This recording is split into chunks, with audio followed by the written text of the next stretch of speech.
Hallo Deutschlerner! Welcome to another exciting German lesson. Today we are diving into the fascinating world of these two little words, hin and her.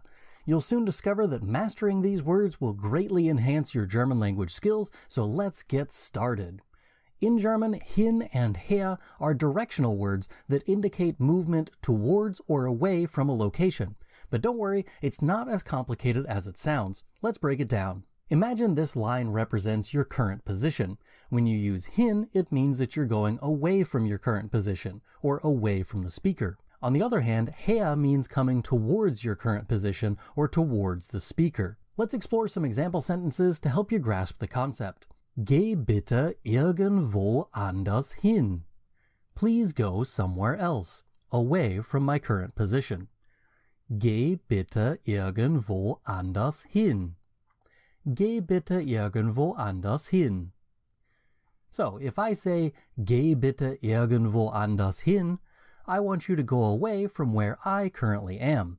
Simple enough. Now let's use her in a sentence. Komm bitte her.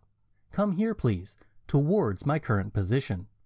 Komm bitte her. Komm bitte her. If I say, komm bitte her, it means that I want you to come towards where I currently am. Easy peasy, lemon squeezy. Now let's expand our vocabulary. We have dahin and daher, which are similar to hin and her, but they imply a direction towards or away from a specific location. Usually this location was already mentioned in the conversation or is understood through the context. For example, Ich gehe heute zum Zoo. Die Straßenbahn fährt direkt dahin. I am going to the zoo today. The tram goes directly there. Ich gehe heute zum Zoo. Die Straßenbahn fährt direkt dahin. Ich gehe heute zum Zoo. Die Straßenbahn fährt direkt dahin. Fun fact, you could actually just say hin here and it would be perfectly fine. Also, dahin indicates movement towards a specific location. Here, the tram is going towards the zoo. The word daher has a completely separate meaning from all of the other stuff in this video. It basically is an adverb that sometimes functions as a conjunction.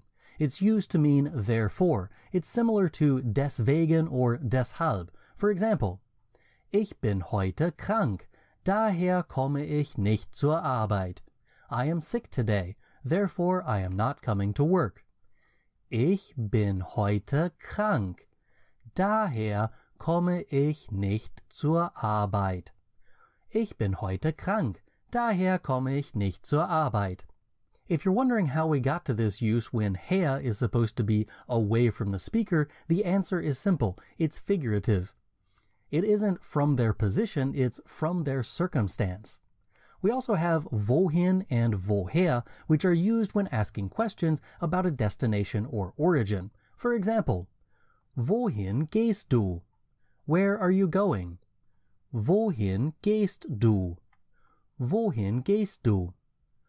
Woher kommst du? Where are you from? Woher kommst du? Woher kommst du? These questions are commonly used in German conversations to ask about the destination or origins. You can even answer these with dahin or daher. Wohin gehst du? Where are you going? Ich gehe dahin. I'm going there. Wohin gehst du? Ich gehe dahin. Wohin gehst du? Ich gehe dahin. Woher kommst du? Where are you coming from? Woher kommst du? Where are you coming from? Woher kommst du? Ich komme daher. I am coming from there. Ich komme daher. Ich komme daher. Just know that the last use that I had here for daher is pretty rare. Lastly, we have a variety of compound words that include hin and her combined with other directional words. For instance, hinaus and heraus mean out, or hinein and herein mean in. These words further specify the direction of the movement. For example, Bitte geh hinaus in den Garten. Please go out into the garden. Bitte geh hinaus in den Garten. Bitte geh hinaus in den Garten. Komm doch heraus aus deinem Zimmer. Come out of your room. Komm doch heraus aus deinem Zimmer.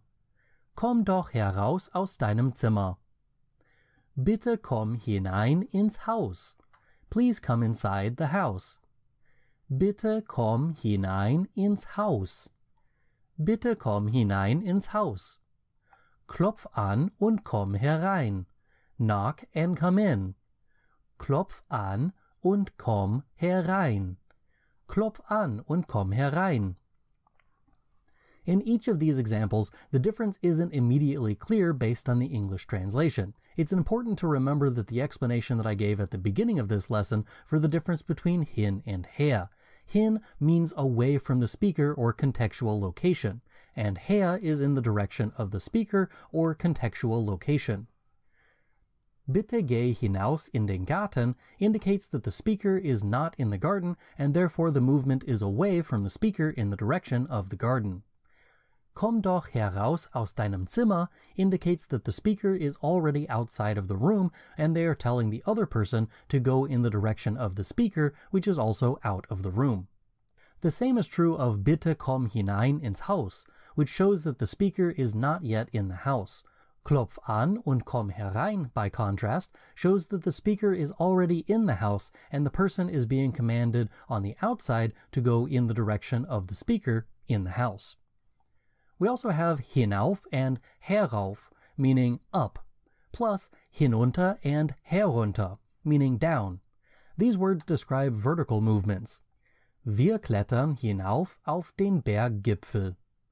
We are climbing up to the mountain summit. Wir klettern hinauf auf den Berggipfel. Wir klettern hinauf auf den Berggipfel. Komm doch herauf auf die Terrasse. Come up to the terrace. Komm doch herauf auf die Terrasse. Komm doch herauf auf die Terrasse. Bitte geh hinunter in den Keller. Please go down into the basement. Bitte geh hinunter in den Keller. Bitte geh hinunter in den Keller. Komm doch herunter von der Leiter. Come down from the ladder. Komm doch herunter von der Leiter. Komm doch herunter von der Leiter. Again, the main point is that the ones with hin are always from the speaker, and her are always towards the speaker. Finally, we have hinüber and herüber, both meaning over. These words indicate movement across something.